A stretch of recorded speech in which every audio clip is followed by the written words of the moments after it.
the top, has to be the.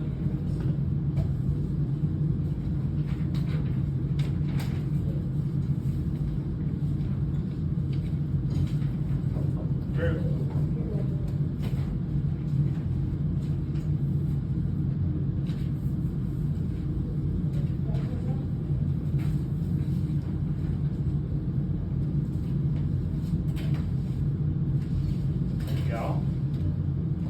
Y'all log into your e-text. Lesson 1 e-text. Skip over to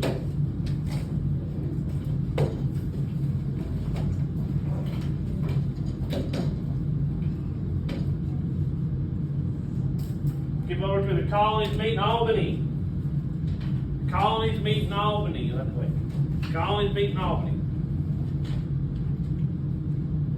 Alright, well y'all logging in, let's refresh just a little bit, okay? So, what war are we talking about? French and Indian War. Good job, Harris. Billy. Whom is participating in the French and Indian War? Who is involved? English, the French, and English. English, French, and English. Right? Good. British. British controlled the 13 colonies. The French, who controls the Ohio Valley, and the Indians. Now, who remembers what Indian tribe sided with the British? Iroquois. Again, good job, Harris. Why did the other tribes not want the British to take the land? Because they were cutting the trees out.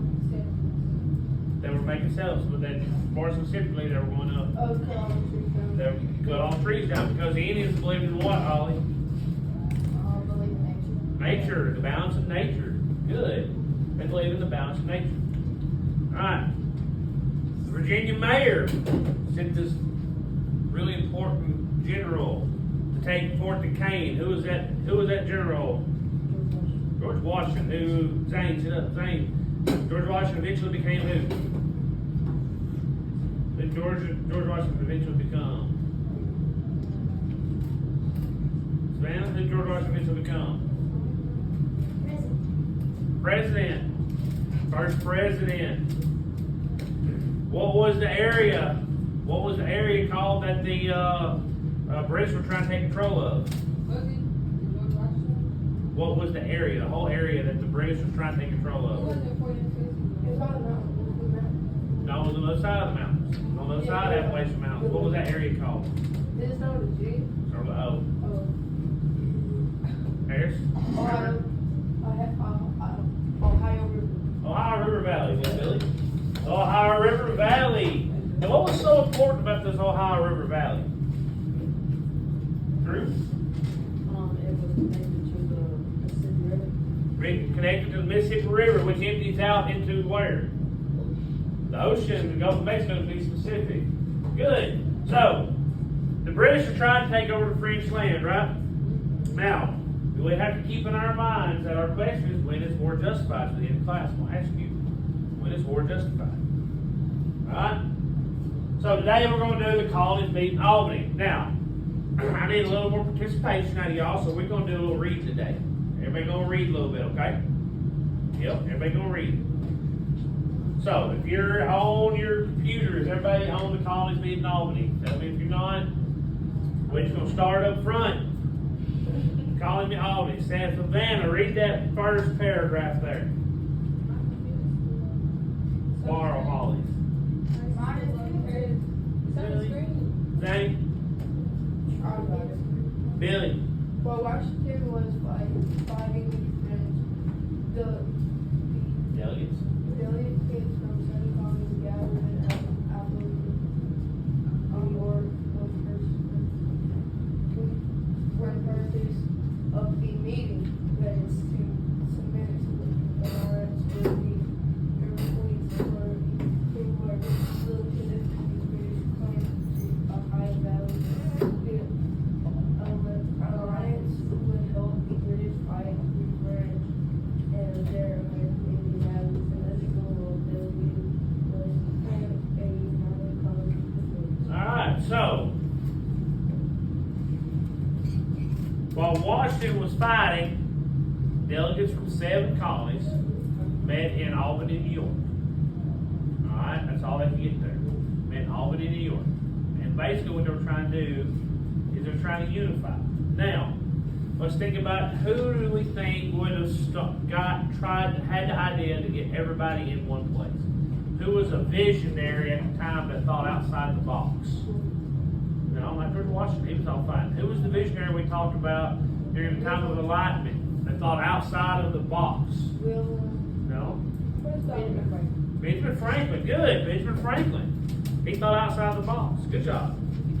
So he's trying to get all these colonies together. We have to remember, all these colonies, when they settled, they all formed their own form of government. Not everybody had the same government.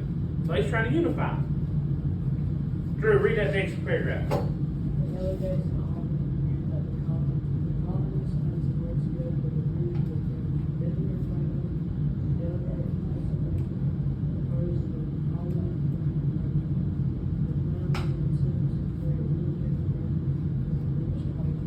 So the Albany Plan of Union. Albany Plan of Union. They were trying to attempt to create one general government. Now again, remember, right now there's 13 colonies. Each colony has a different form of government. So they're trying to get one general government. I'll read the next couple passages. It called for a grand council made up of representatives from each colony. The council would make laws, raise taxes, and set up the defense of the colonies. That sounds like something today. What's that sound like today? A grand council that has representatives from each colony. What is that? What does that sound like today? Court. What did you say? No. Government. It sounds like our Congress, right? Our Congress is made up of representatives and senators that we have voted in to represent our state, right? And they're the ones that help make the law. So this sounds similar to our Congress today. The delegates voted to accept the plan of union. However, when the plan was submitted to the Colonial Assembly, not one approved it. Not a single one approved it. None of the colonies wanted to give up any of its power to the Central Council. A disappointed Benjamin Franklin expressed his frustration at the failure of his plan. And he says, I quote, "Everyone cries a union is necessary, but when it comes to manner and form of the union, their weak noodles are perfectly distracted."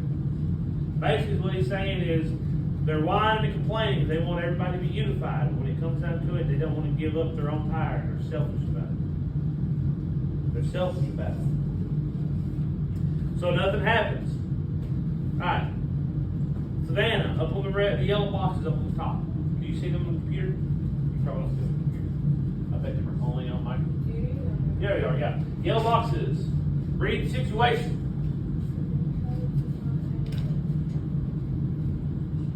Treaty.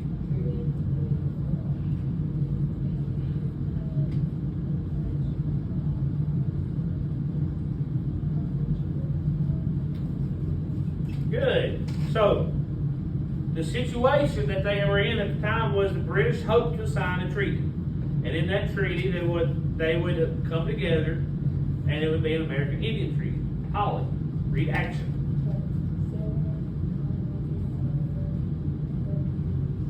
Representatives. Albany.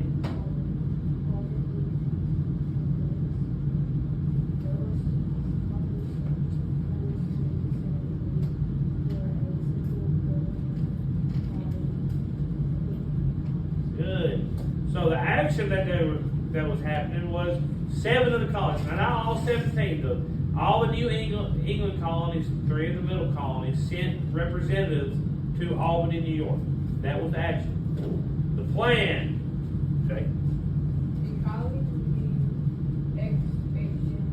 the exception of Georgia and Delaware agreed to unite under a governing body that would remain with American Indian relations and conflict between colonies. So the plan was so they could come together and manage American Indian relations, which, what relations, what Indian tribe was it was friends with the British? Iroquois. So they were going to manage Indian relations and the conflicts between the colonies. Harris, read the outcome. The Albany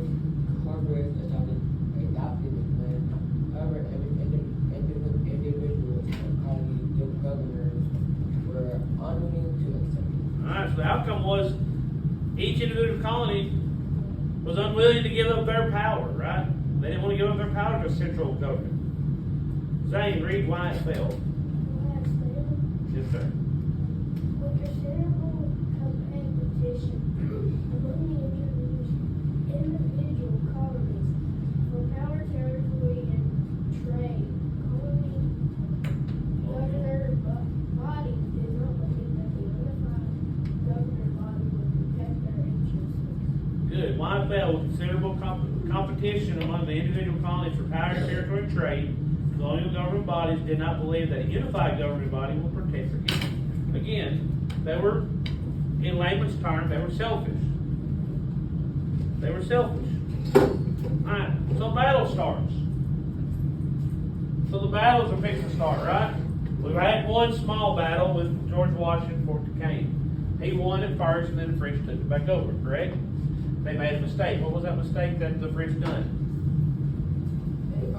They had to go through. Now, when the French recaptured Fort Duquesne, they took everybody prisoner. What was their mistake? You got the wrong person? They let George Washington go. But to come back to bite him in the tail later on. They let George Washington go. So the British defeats in Ohio Valley. So we're going to talk about, because George Washington somewhat failed at his mission, they had appointed somebody else as the general. General Edward Braddock. General Edward Braddock. So if y'all turn to the next part where it says British defeats in the Ohio Valley. Let's start back over here with Billy. Billy, read that first paragraph. In 1755, General Edward Braddock thought the British economy and attacked against Fort Okay. Braddock was a stubborn man who had little experience at fighting in the wars of Northern, but still the general insisted that he would sweep the French from the Ohio Valley. So you have this, in nowadays term, cocky general, right? And he's never fought in the woods of North America. Now he has fought over in England, but he's never fought in the woods of North America. So let's think back. How did they fight back then? What were most armies used to battle? How were they used to battle? No, Guns, but how did they line up? they lined up in lines, lines with, on the other side of the lines, and then the other side of the lines, and then the other side. So you've got, we'll just say the British and the Spanish. You've got rows of British, you've got rows of Spanish, and they march towards one another firing. And when one finally gets scared and runs away, the other one's winning. That's the way Braddock is used to fight. That's the way he's used to fight. So he's not used to fighting in the woods. He's not used to fighting. So he's brash. He says that he would sweep the French from the Ohio Valley. He's cocky, right? He's cocky.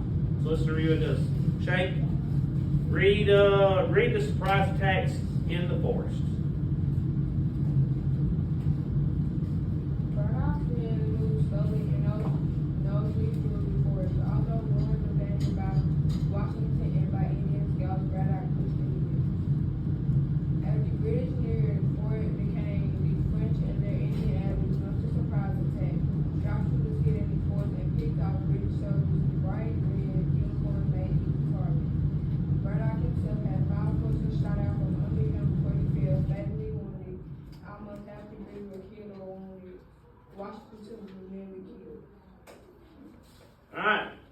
So he's marching through the woods. What color they say is Bright red. right red. So you think that's gonna stand out? Not very smart, is it? So he's marching through the woods, and even Washington and Indian scouts have told him, hey, there's trouble ahead. Better watch out. He don't listen, right? No. He don't listen. He keeps going. And when they get close to Fort Duquesne, snipers in the woods, hiding in the woods, start picking them off. And they actually kill 5 horses out from underneath Braddock and end up killing him. And actually ends up wounding Washington at the time. Ends up wounding Washington.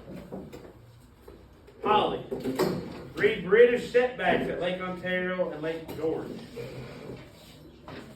During the 2 years, the war continued to go badly, but the British, I can't say that right. British attacks. Attacks against several French forts were taken. Meanwhile, the French won important victories, capturing Fort Oswego. Oswego,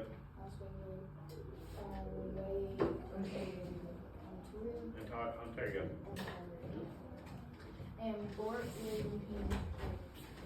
William on Lake George. Both forts occupied land that is now part of the New York State.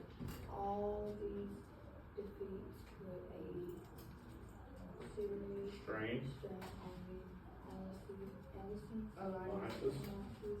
with the Iroquois.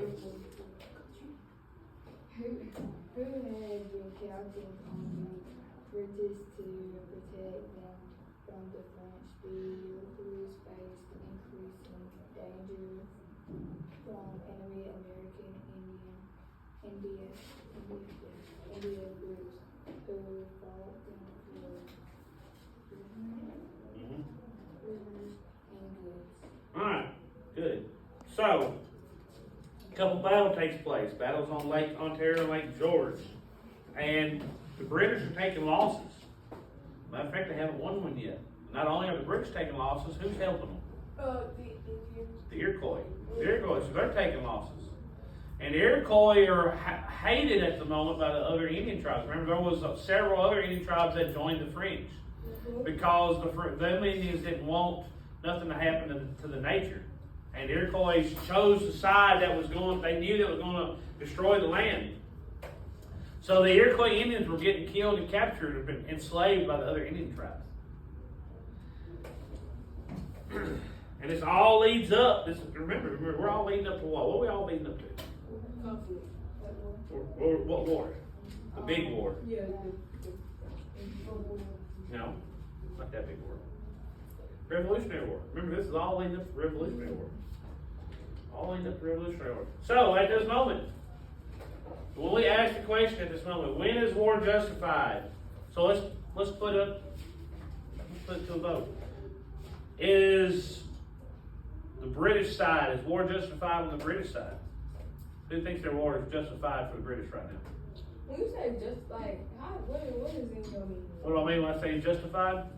So, when I say justified, is it right that the British are attacking the French? Anybody think it's right that the British attack the French? No. No, they're just trying to take land, right? Is it right that the French are involved? Yeah. Why?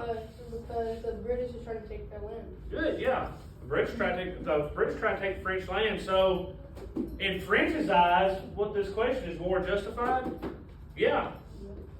Yeah, war is justified right now for the French. But what the Indians? Let's see about the Indians.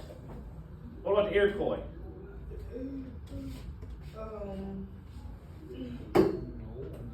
No.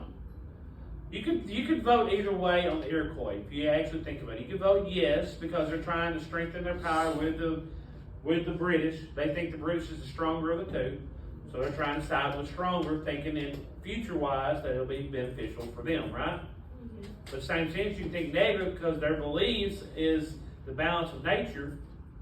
So if they're trying to balance out nature, they know the British is going to cut the trees down and make farmland. So it could really go on that one. It could go either way. But what about the other Indians? The other 5 Indian tribes that are sided with the French. You think war is justified for them? Are they defending what they believe? So is that justified? Yes. I would say it would be justified. If that was my belief, I would fight for it, right? Yeah. I would fight for it. So do we have any questions? Yes, sir. No questions, comments, complaints? Yes, sir. Alright. So tomorrow we will finish up with the French and Indian War. It's a very short war, but it's a very important war because it's the precursor to the Revolutionary War. Alright? We actually see how strong we are. So we'll finish that up tomorrow. We'll have our review tomorrow. We'll have a Kahoot game tomorrow. So I came to the conclusion, the winner of the Kahoot game, the team that wins the Kahoot game, we'll start giving out Raider Bucks. Yeah. Yeah, I figured y'all like that. Start giving out Raider Bucks. Candy. Or I'll give you the option. How about that? I'll give you the option of Raider Bucks or candy. I already got 10 Raider books. Hey, the more the merrier. So I'll give y'all the option of 2 Raider Bucks or a piece of candy. I think that's fair. Alright. Don't forget we have the Columbus report due Friday also. Hold on, whoa. Test due Friday. I just had to figure it out. Test due Friday. Guys, I really recommend that y'all work on the reports. If you have any questions, we're going to do some extra work in the French and Indian War next week, because y'all have those tests. So if y'all have any questions, ask. Read books about it. It's very important. Very important. So I want y'all to work on your book report right now. I want y'all to work on that book report, Columbus report. Open it up and work on it. Remember, you've got to turn it in tomorrow. Tomorrow. Or Friday. It has to be turned in Friday. Has to be turned in Friday.